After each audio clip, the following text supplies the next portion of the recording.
What is going on, everybody? It's the France, and we're here for a SmackDown review. The Fallout to Survivor Series on Friday, November the 27th, 2020. We will be, I believe this is the final episode inside the Thunderdome. I could be wrong. If it is not, it's next week. But of course, they're not going to tell you that on TV, probably. They're just going to make you think that nothing has happened. We are in the Thunderdome. We have never been anywhere else. Tonight, of course, is the fallout from the Survivor Series on the SmackDown side of things. Raw, we saw Monday Night Raw's women's champion defend her title against the Sole Survivor. The men's team have triple threat matches to determine who will face Drew McIntyre and a bunch of other things. Tonight, we start the show off. Jey Uso comes out. He looks a lot happier than we've seen him in weeks. The last few weeks we've seen Jey Uso, last month and a half, I should say, or two. He's been, his head is not there. The dude has looked disoriented. The dude has looked like something's been bothering him. Something's on his mind. Well, tonight, we didn't see that in the beginning. He's coming out and he's just jubilant about the fact that his cousin beat Drew McIntyre. He's the head of the table. He's trying to give him this big, grand entrance. And before it could finish, out comes Roman, Jey, and you see the jovial, happy part of Jey just disappear when Roman comes out. So Roman's like, let's watch this. And we see what happened post 5-man Survivor Series team, where Jey was pretty much told, you failed, you and your brother need to leave, I don't have time for losers.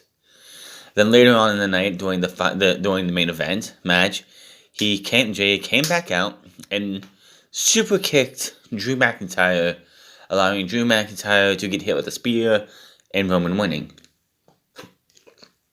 But if you watch the footage back, Drew McIntyre was already hit with a low blow.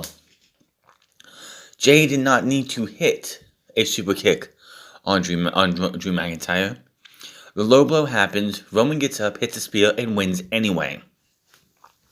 So Roman's like, dude, when I got done talking to you last Sunday, what did I tell you to do? I told you to leave, but you didn't. Did I tell you I needed help with Drew McIntyre? No. And Roman Reigns just tears into this poor man's soul over and over. Just, wow. He belittled him so much. Saying, dude, he's like, what's wrong? What's wrong with you on Sunday? He's like, man, they didn't want anything to do with me. They didn't want to listen to me. And Roman's like, well, of course they didn't want to listen to you. Why? Because they don't respect you, because they don't fear you. And if they don't respect you or me, then who are we? Who am I? Who am I? Just some bitch in a locker room looking for Thanksgiving leftovers? Is that what you think of me? Is that what you think I am? Because right now, I'm not liking how you're making me feel. And you just see how Jey Uso just is. He was happy, he was jubilant, his cousin won on Survivor Series. And his cousin just came in there, ripped him a new one, and it all just went downhill for him. So, let's see. They leave. Him and Paul Heyman leaving Jey there. Joe sits there and he just thinks about it for a minute. He has his fingers on his head, just, man, I thought I did good, man. You can see he's like, I thought I did something good. I thought I did something positive, but it didn't work out in the end. So, he goes to leave. The commentary team decides to say, we're going to have a match coming up with Otis versus Corbin. What? I was like, that's a terrible idea. That is so stupid. Jey passes up Otis. He looks distraught. He looks upset. Otis is on his way down. And apparently, he thought the same thing. So, Boom. Here comes Jey with a chair. He bludgeons and beats the living hell out of this man. Just over and over and over and over and over again. Just muttering and yelling and just all this hate towards him because of what has happened. How could he do this? And boom. He's done, and we go to commercial break. Back from break, and we have ourselves Dolph Ziggler and Robert Roode come out.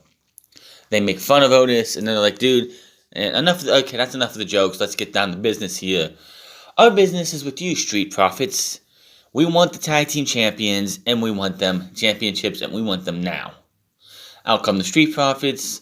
They have words. Then we have match. Why? Because that's what WWE does. But I will say this. It was like, we went from a C minus to D minus, D minus to F plus match to a B plus, A minus match. Plain and simple. Because Otis versus Corbin would have been an absolute snooze fest. So we have this match here. Pretty decent match. These four guys are good at what they do. Dawkins goes up and hits the anointment onto Roode. Ford tags in and hits the big cash out to Roode. For a close two, Ziggler breaks that up. Ford also lands hard on the ribs with a splash. Ford and Ziggler trade shots now. Ford with a big enziguri. Roode takes advantage and comes back from behind, rolling Ford up for the pin in the win. Yes, and just a reminder, the Street Profits just beat the New Day on Sunday. And everybody bitched and complained that the New Day lost on Sunday. Why would you be mad? They needed to lose. The Street Profits needed that win. What did you get? You got that meaning absolutely nothing. Because someone in management thought, hey, let's have these guys look like they should have them. It should matter. And then it doesn't really seem to matter because, boom, here you go. The Street Profits are losing the very next match they're in, as typical with WWE booking. And you wonder why nobody's over. And you wonder why nobody is a big star outside of one or two people. Because it's what they do. That's what they do. Typical WWE. So typical. So basically that means that probably at TLC it'll be the Street Profits versus Roode and Ziggler, which I am not mad about, but you gotta think of a better way. You just gotta think of a better way. We see the history between Sami Zayn and Daniel Bryan. Caleb Braxton is backstage with Bryan now, asking about getting the chance to turn his Intercontinental title vision into a reality.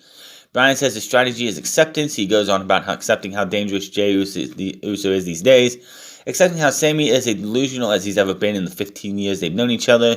He goes on about thinking about Sami thinking he's the greatest Intercontinental champion ever, but says he's just delusional. Bryan is here to break Sami's illusion. Despite what Sami thinks, he's not out to get Sami. He's out to get the Intercontinental title, and that with tonight's win, he'll get one step closer to doing that.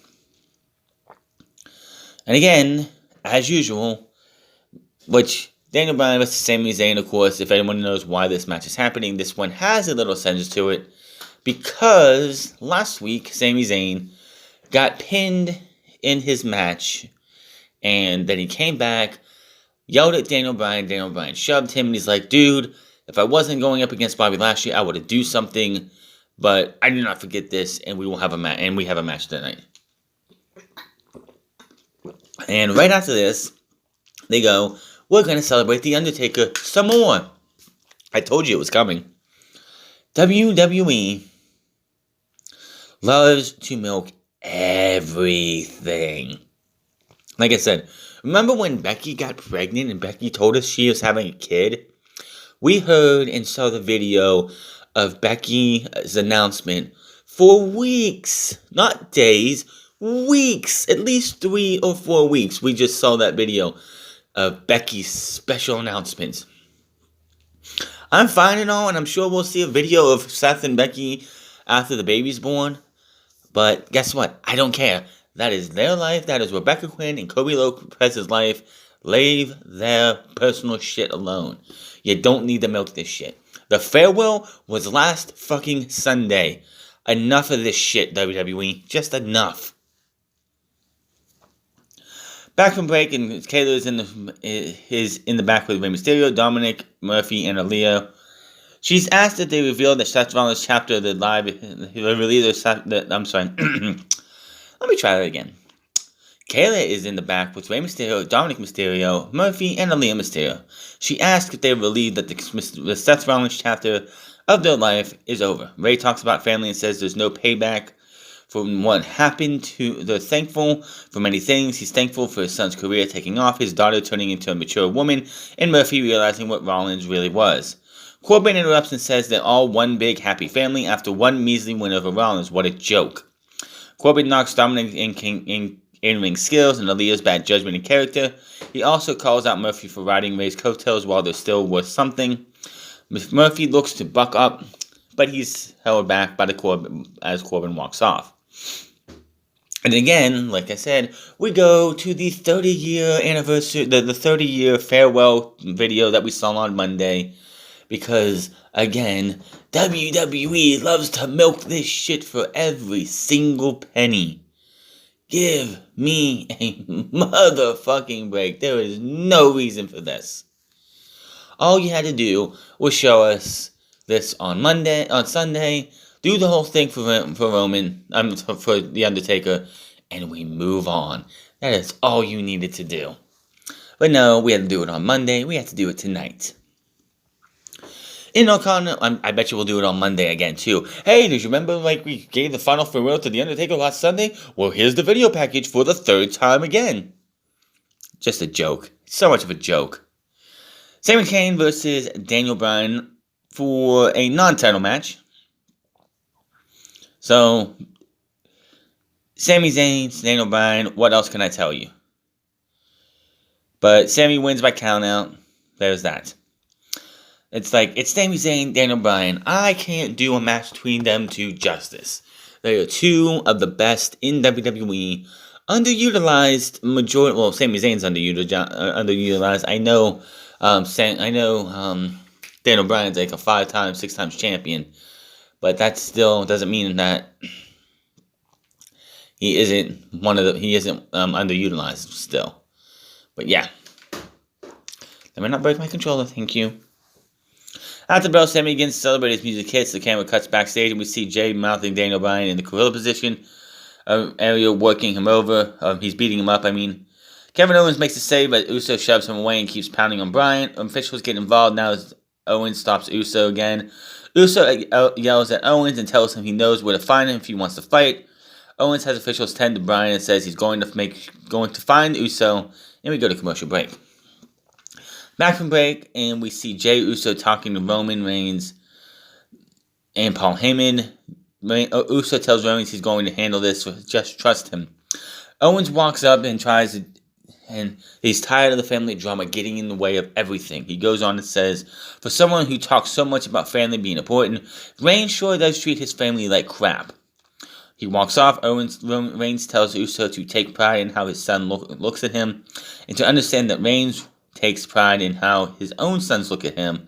Says Owens does not look at him with fear. He wants Jey to fix that. So that's going to be your main event. Owens versus Jey Uso, which, if I'm correct, was a main event about 3 weeks ago, which, of course, Jey won by little shady shenanigans with him and his cousin. Back in the ring, and out comes Natalya. Waits for Bianca. She waits as Bianca Belair makes her entrance. So these two are having a match. Why? Probably because they lost at Survivor Series, and in the dumbest way possible. Bayley's on the commentary team, which she's probably running both of these guys down. Belair gets the win as she rolls Natalya up for the pin and the win. After the match, she celebrates in the ring. Bayley yells at her from ringside and teases a return to the ring, but she stays on the apron. We see Adam Pearce talking backstage with Paul Heyman, most likely setting up the match that we would see in the main event. Murphy versus Corbin. We go to the ring and out comes Murphy with Aaliyah, Ray, and Dominic are out and right behind him. They head to the ramp and we go to commercial break. So, how long until Murphy and Aaliyah turn on Ray and Dominic? It just seems like that's where they're going. There is literally no other reason to have.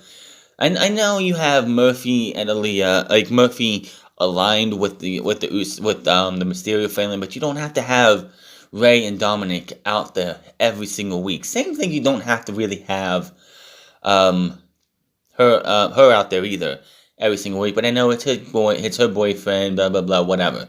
But still, yeah, it just seems like it's like, how long until Murphy convinces Aaliyah that her dad and brother are suffocating her, and that she needs to break free from them, and they turn on the Mysterio family. I mean, I did a couple weeks ago, I think it was 2 weeks ago, pitch the idea that it would be great to see Dominic and Murphy as a tag team, but I honestly don't think they're actually going to go that route. I think it would be fucking awesome for them to do that, though. Just have them break the whole family apart, and it's Murphy who's pulling the strings. Back from breaking out comes Corbin as Murphy waits for him. We see what Jay did to Otis with the steel chair earlier tonight. Otis was supposed to face Corbin tonight, so we got locked out of that match. But no, we still have to suffer through a Corbin match, but it's against Murphy, who can work with pretty much anybody. So Corbin mounts Murphy with the right hands towards the end of the match. Dominic jumps on the apron once again. Corbin launches Murphy into the corner, but Murphy sidesteps and charges in. Dominic ends up grabbing Corbin's foot when he runs into the ropes. Murphy nails the distracted Corbin with a knee. Murphy goes out and covers for the pin, but Corbin gets his foot on the bottom rope. Dominic pushes Corbin's foot off the rope as the referee counts to 3. So, let me get this straight. This is supposed to be, kumbaya, happy-go-lucky babyface team, babyface group of Mysterios and Murphy. And now Dominic, who for months could not stand this guy, and yeah, he helped his dad. He helped Mysterio beat Seth Rollins in their final showdown to get their approval. But now they're okay with helping Murphy win his matches. Murphy can't do it on his own. This is pretty bad booking right here. Very, very bad booking. It's like, these are supposed to be baby faces, having them be heels. Cole confirms we'll have Kevin Owens versus Jey in our main event. Back from break, we see Big E backstage messing around with Apollo Crews. Sami Zayn walks up to them and wants them to get out of the way so he can speak with Kayla about his win over future Hall of Famer Daniel Bryan. Sami ends up knocking Apollo, and Apollo threatens that he will see Sami soon. He walks off, but Big E gets in Sami's face, taunting him and threatening him that his house can easily come crumbling down. Sami rants about respect and says Big E's attitude is coming off like sour grapes, and says he's in the middle of his historic Intercontinental title reign, but it's been ages since Big E has had a largely unforgettable reign. Sami says Big E should be applauding him, which, yeah, by the way, does anybody remember anything memorable about that solo title reign that Big E had back? I don't even know when he had the championship. I know he was a former IC champion, but he really didn't do a damn thing with it. So, yeah, that's one of those, it's like, yeah, Sami's right. He did not have a good title reign. You would forget. Honestly, if they didn't mention it every single time they had a chance, you would forget that, yeah, he's a former Intercontinental champion. That's just how it is. Let's see. Sami says Big E should be applauding him, but Big E mocks him and grips his hand for a shake. But he keeps the grip tightened for 10 seconds, hurting Sami and continuing to mock him. Big E walks off, and Kayla is ready to interview Sami, but he yells at her, and she is no longer interested. So it looks like we might be going down the Big E versus Sami Zayn route. Why should anyone care? I don't know. They really have done a piss poor job with Big E. I said it before and I'll say it again. Out of the two tag team specialists, Big E and Jey Uso, who are on these pushes that are supposed to be, like, make them main eventers, Jey has thrived and Big E has bombed. Just gonna put it out there. Big E seems like just a guy they want to have a good time with as a joke and all that, and nothing else. There is nothing really else out there that's gonna work for him. I don't know. I just can't even with this guy. It's like they've done so much damage to Big E. It's like, why should anyone care? We go back to Cole and Grace at ringside. Billie Kay interrupts. She has a headshot in her resume, offering to take over the show from them. Cole is not amused. I don't know where they're going with this whole Billie Kay thing. She's run into Big E, the Street Profits, Corbin, now Cole and Graves, about, here's my headshot, here's my resume, I want to do this. And I'm like, you can't even wrestle. You suck as a professional wrestler. Go back to NXT, go back to the Performance Center, and learn how to be a wrestler. That's all I gotta say. So, we get a promo from Carmella now. She speaks while we see replays of her recent attacks on champion Sasha Banks. Says she's glad Banks and her little friend Bayley are done playing their games because it's time for everyone to find out who the most dominant woman in WWE is. Not you. Sorry, Mella. No. Carmella goes on and says she used to be like Sasha, but she lost herself. And then lost it all when she started doing like the things for the fans, for everyone else. She says she's not doing anything for anyone else because now she calls the shots and gives the orders while everyone else jumps shot for her. She snaps her fingers for someone to hand her a glass of champagne. The glass does not appear like it did the past few weeks. She annoys and snaps again, but this time we get her hand. The hand gives her the glass of champagne. It appears to be Banks. Hand because we see the boss jewelry. Carmella sees what's happening as Banks attacks her. Banks drops Carmella for the Banks statement submission for the floor. Officials break it up and Banks talks trash to her as Carmella retreats. Carmella's like, she's like, you want to see the most dominant woman in the world? You need to talk to me. What? No. Nah. Asuka would like to have a word with you. Shayna Baszler would like to have a word with you. Io Shirai would like to have a word with you. Hell, even Hikaru Shida over in AEW would like to have a word with you. There was a full list of women more dominant in the world of professional wrestling before Carmella would even be on that list. There's at least probably 100 women that you can name, from Hikaru Shida to Io Shirai, Rhea Ripley, even Mikala Gonzalez is better than her, Dakota Kai, Candice LeRae, Toni Storm, Bianca Belair, and so on and so forth. The entire list of the women's division have more talent in their little pinkies than Carmella, or have more dominated in the left hand than Carmella. So we go to our main event, Jey Uso versus Kevin Owens. This, of course, is a combination of what happened earlier in the show.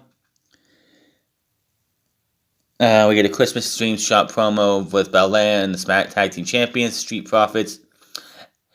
Graves announced Belair, Robert Roode, Dolph Ziggler, and Kevin Owens for Talking Smack tomorrow. Caleb Braxton and Paul Heyman, of course, will be your host. We'll go back to the ring for the main event. Now comes Jey Uso as Owens stares him down. We see Heyman and WWE Universal Champion watching backstage. These two have a nice big huge brawl, beat the hell out of each other, and then Uso grabs a chair and hits him in the back, causing a DQ.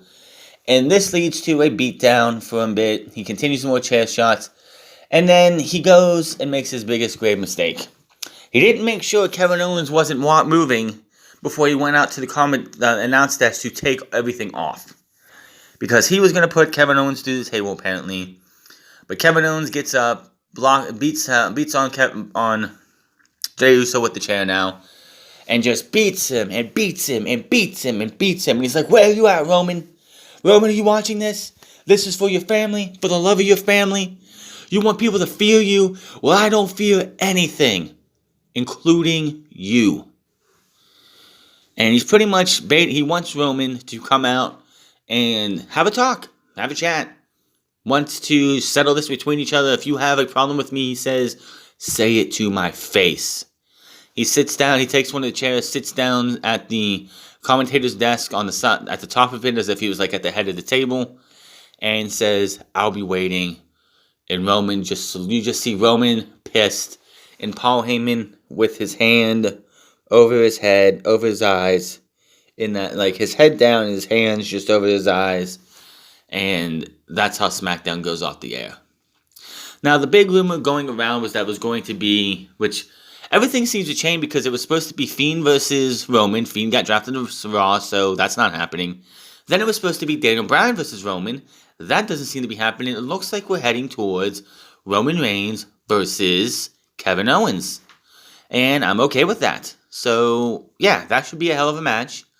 It'll be a hell of a big fight feel for you. Kevin Owens doesn't feel nothing. He feels no man, no myth, no legend, no nothing.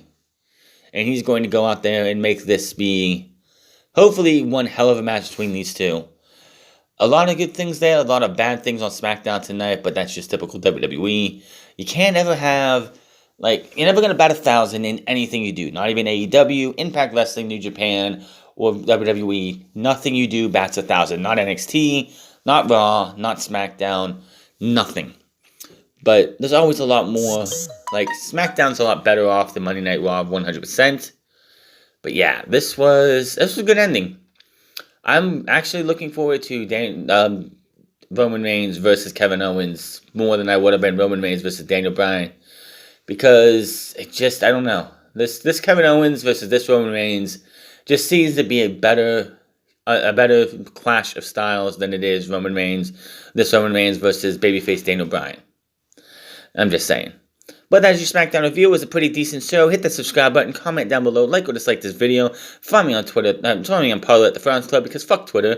Find me on twitch.tv/The France Club, and find me on Instagram at The France Club. And I'll see you guys on Monday for Monday Night Raw. Have a good weekend, and I'll see you guys later.